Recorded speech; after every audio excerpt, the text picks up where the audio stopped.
Well, hello YouTube, and a very warm welcome back to The Life's Good. It's been a while. I've been doing a few things, but sometimes life gets in the way, and what with a bit of illness and family commitments, work commitments, and not to mention 3 very nasty storms, I haven't been able to get out and do very much in the garden other than perhaps keep it a bit tidy.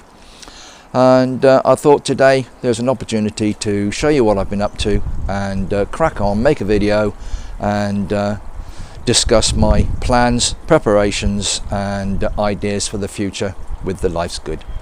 Stick around, I'll see you in a minute.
Well, good afternoon. You can see from that little opening video clip that there's quite a bit of colour appearing in the garden at the moment. It's early March. We've had some really bad weather in the last few weeks, which has stopped me from doing quite a bit, caused a bit of damage, and I know some parts of the country has been flooding and all manner of other problems. We haven't had it quite that bad, but it's not been very pleasant. So, yeah, welcome back.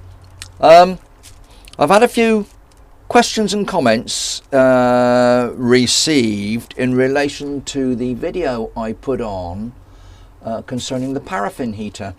A lady by the name of Jane contacted me, and I apologize for not popping this video on sooner, Jane. I did answer you through the comments part of the video, but I should really take up on what you said, and it's a very valid point actually.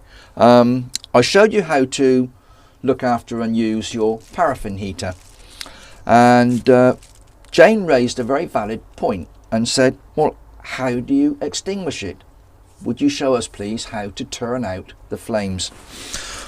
Well, that's a very good point, and a lot of people were asking similar questions, so I thought there'd be a chance today just to bring the paraffin heater out and just show you just a quick recap and show you how you in fact turn the flames out. Now I'm hoping you can see from that position there, guys.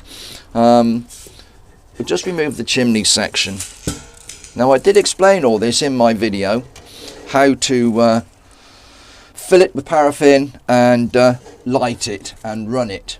Now what I'm going to do quickly, you got on this particular stove, I'll try and lift it up and show you. On this stove there are actually 2 wicks, and you have 2 little winders on here for winding those wicks up and down. The wicks dangle into the reservoir of paraffin. The paraffin soaks up the wick, and when you set light to it, it's the paraffin that's burning and not burning away the wick. Now I'll just set this away.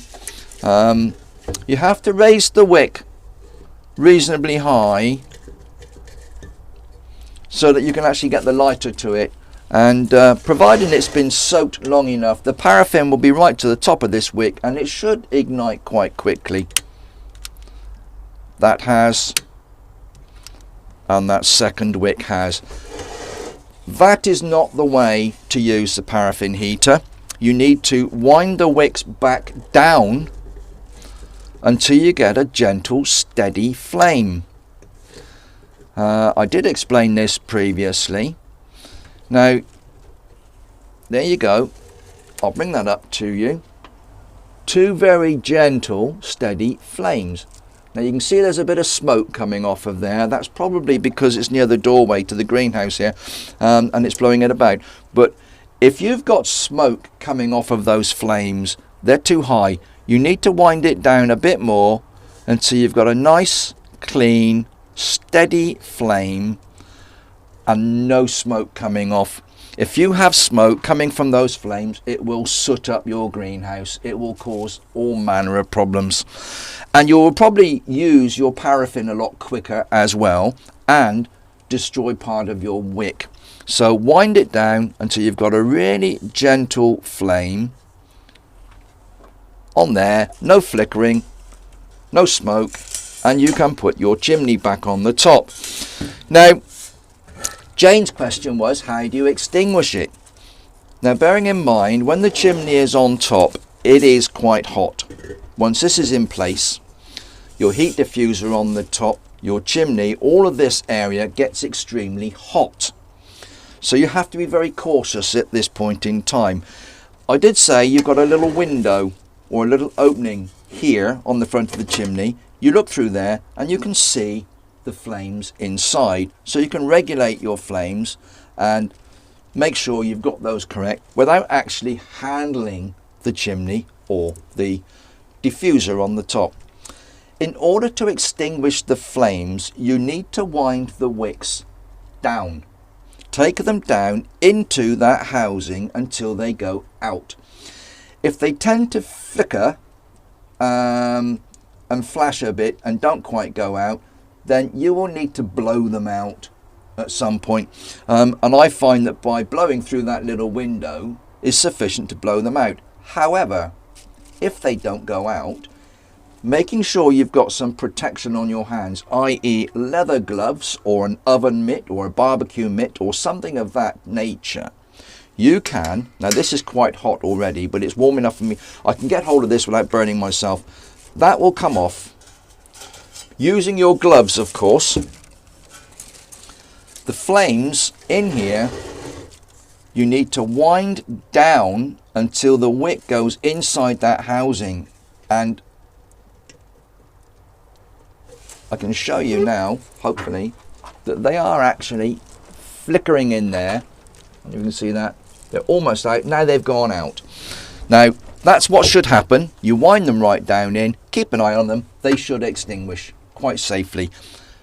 Give it a few moments, make sure they haven't reignited, but for safety's sake, just keep those wicks wound in with the flames extinguished, and then let it cool, put it away, store it where you need to while you're not using it.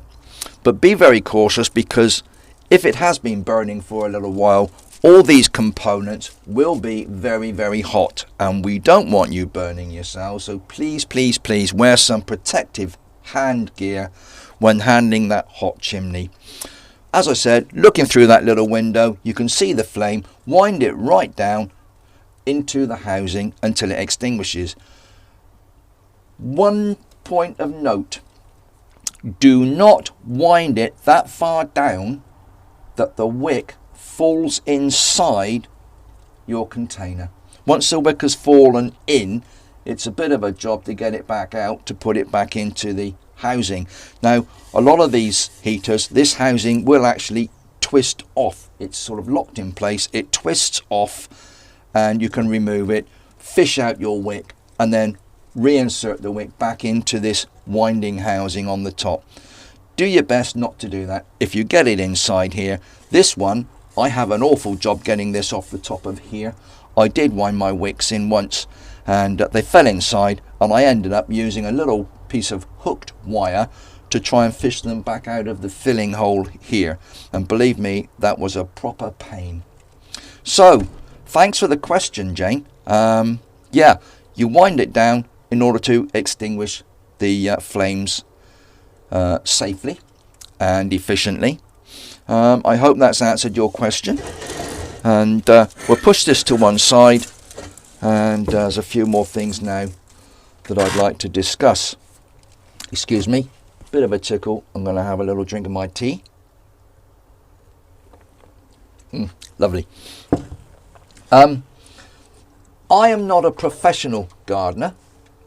I'm just a guy, lives in a house with his wife here in the northeast of England, and we are fortunate enough to have a reasonable sized garden around our home. We enjoy what we describe as a good life, hence the name of the channel, The Life's Good. And we enjoy all sorts of things, especially homemade produce, homemade beer and wine, the vegetable growing, the fruit growing, flowers and shrubs in our garden, and all manner of other things. We have a touring caravan which we take away frequently. I ride a motorcycle. I'm a member of a motorcycle club, and I spend a lot of time on my bike with the club, and indeed solo, out and about, attending motorcycle events. We both work, and that takes up quite a bit of time, and we have family dotted here and there, and most of mine are in the south of England, and Cheryl's are all around here in the northeast. So all in all, there's a lot going on in our lives, and making videos for our YouTube channel, particularly for me to make videos for the channel, sometimes is very, very difficult. We don't have the time to fit it in, but we do our best, and I do my best to keep you updated with what's going on here. There are a few people who think that I should be doing this, that, the other, and you should be showing this and showing that, and you should be doing regular videos and 1 or 2 a week, and so on and so forth. I get all these comments and all these ideas thrown at me. I'm not a professional YouTube channel. This is not a sort of a corporate thing. I don't get paid any money for doing this. This is just purely for pleasure and for fun.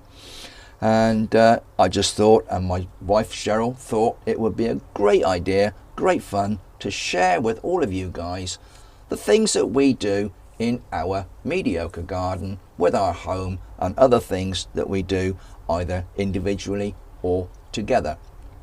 I enjoy the garden, we enjoyed our produce, and I just felt that sharing what I do in my garden and what was successful and what wasn't successful is a great way of showing people what can or cannot be done in their garden at home, and hopefully provide a few ideas and solutions for things in the garden, and many other things besides. It's good fun, we enjoy doing it, I enjoy doing it, but as I said, it's not a profession. This is something we do for a bit of fun. And if I haven't been able to put a video on for 2, 3, 4 weeks, that's usually because I've got so many other commitments in my life that it's been difficult to fit in the time to do it.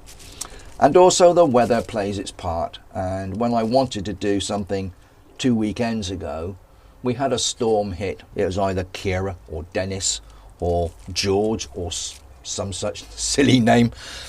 This storm was pounding our home and our garden, and it was just ridiculous. We were not able to do anything for a few days other than batten down the hatches and remain indoors out the way. So guys, please bear with me if I haven't put a video on for a few days or for a week or so. There's usually a valid reason. It's not because of me not wanting to or neglecting the need to. It's because I simply haven't had the chance or the time to actually set it up and do it.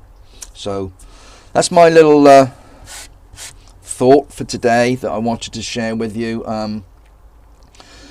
Yeah, I do appreciate everything that you guys say, your comments and your support. I've got several new subscribers, which I really appreciate. If the channel became larger, had more subscribers, and required a lot more commitment, then I would reevaluate that, and I would try and put the effort in to provide more, to make the channel more interesting, more variety perhaps, more help videos, so on and so forth. But primarily This is all about what Cheryl and I do, what we enjoy doing, and what we are up to here in the northeast of England. Well, I hope the paraffin heater explanation has been useful. I've got a few other things I want to crack on with today. I have been scratching around on the veg plot, and I have excavated from the ground, removed from the ground, the last of our parsnips. And the idea is to prepare those for storage, probably in the freezer. We shall no doubt use some tomorrow for our Sunday dinner. And the remainder are going to be prepared by the lovely Cheryl, and hopefully bagged and frozen in the freezer for future use. And I'm going to be getting my seeds and other bits and pieces ready for the coming season. I'm sitting in the greenhouse today talking to you guys. It's not too bad in here. I've got a few bits and pieces sitting around.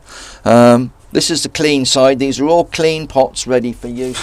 I've got some dirty pots on this side, but I wanted to show you. A while back I was pruning fuchsia and other bits and pieces in the garden, and I took some cuttings, and I just wanted to show you. These are fuchsia cuttings that I took from our perennial fuchsia that is at the back of the garden behind the lounge there, up the steps as I refer to it. These have almost taken, they're not died off, they haven't withered and wilted. I've kept them moist, and they're producing little side shoots and leaves, so looks like we've got success with fuchsias there. And there was also some buddleia here. Now again, they haven't wilted, they haven't died back. There are little shoots showing, little buds showing on these little stem cuttings. So I'm ever hopeful that there might be some more buddleia shrubs from there. What else have we got here? Oh, some pinks. I had a pink in the front garden, and part of it got damaged in the storm.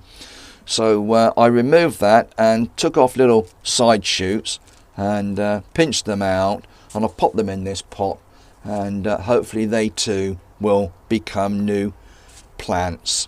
So modicum of success with those at the moment, but I must crack on. We are in early March. I need to crack on and start sowing my vegetables, preparing for my vegetables. The plot itself isn't too bad. I'll lift you off there in a moment before we go and show you outside and show you my parsnips, because I'm quite excited about those guys. So bear with me, and I'll lift you off the tripod and we'll pop outside. Well, before we go, I really wanted to show you the parsnips I've lifted today. There's some absolutely gorgeous ones here. Some as big as this, some a lot smaller. We've even got some, if I can show you this one, this is a bit unusual, but these two actually grew together. They were twisted together like so, and we have two rather twisty, wonky parsnips, but they will be used, they won't be wasted. Doesn't have to be dead straight. But yeah, a nice little crop of parsnips there.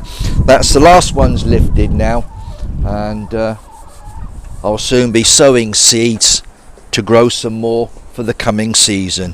Parsnips do like a long growing season, so now it's March, prepare the ground, and I should be able to get some seed in and have parsnips this coming winter. I think I'll lift you off there now and show you the plot just before we go. Well, I hope you can see this okay, guys. It's extremely windy and the sun's at a funny angle, so it might affect the camera a little bit. But as you can see, the plot is pretty clear. This end is actually very clear, and the soil is in good quality. It's quite soft, friable soil, very fine. I have been employing the no dig method. This is the second year now of no dig. I have not dug this at all. This soil down here is not too bad. I said last year it's some of the best soil I've had. Just looking up here, you can see the hedge of raspberries, and if we get in close here, you can see the little buds coming on there. these are going to be producing some lovely, wonderful raspberries this year. So we're looking forward to those. Behind me, the fruit cage area, and that's got red currants and black currants in it. And we've protected it with netting to keep the birds off, because they are taking our currants before we have the chance to use them ourselves. Yeah, it's moving up here a bit. You have to excuse the laundry, guys. We've always got the laundry out and about if we can. It's nice to get the air through it. Again, the soil here is not too bad, but I wanted to point out this end. This end has not had as much treatment as the bottom end of the garden, and I was lifting a few things out of here the other day just to keep the ground clear. You have to excuse the sound of the motorcycle whizzing past. But this soil in this particular area is not very good. I've got lumps of clay, very big chunks of soil, and this is going to require a little bit more TLC before it's excuse me, or before oh dear me. Right, sorry about that, guys. I think I swallowed something I shouldn't. Yeah, this soil this end is very lumpy, and lumps of clay coming up. Underneath here it is a bed of clay, and for whatever reason this clay is coming up to the surface in lumps here. I've been trying to break it down, but you get these great big pieces here. It needs to have a lot of sand and compost and other goodness mulched in here before this I can consider anything like as good as the areas in the rest of the garden round here. So yeah, a little bit of work to do up this end. Just looking over the back, you can see my rhubarb is already coming up quite well. Now Daisy was out the other day, our chicken, and for whatever reason she decided to start pecking holes in the rhubarb leaves. So considering that I'm going to be putting some more plants and seeds in this garden, I think I'll be thinking seriously about not letting Daisy on here for the coming season as last year, but only letting her out during the winter. Poor old Daisy, but she's got a nice little home over there. She's fine, she'll be okay, and she's back on laying. The last week we've had 1 egg a day from her, so that's good news. Right guys, well I'm going to crack on. I've got a few things to sort out, a few things to consider, and it's getting late in the afternoon now. It's a bit chilly, and I think I'll be thinking now about going in for a nice warm bath and preparing some supper. So whatever you're doing, guys, you look after yourselves. Come back and see us soon. Don't forget to subscribe. Be safe, be happy. God bless you all. Bye bye now.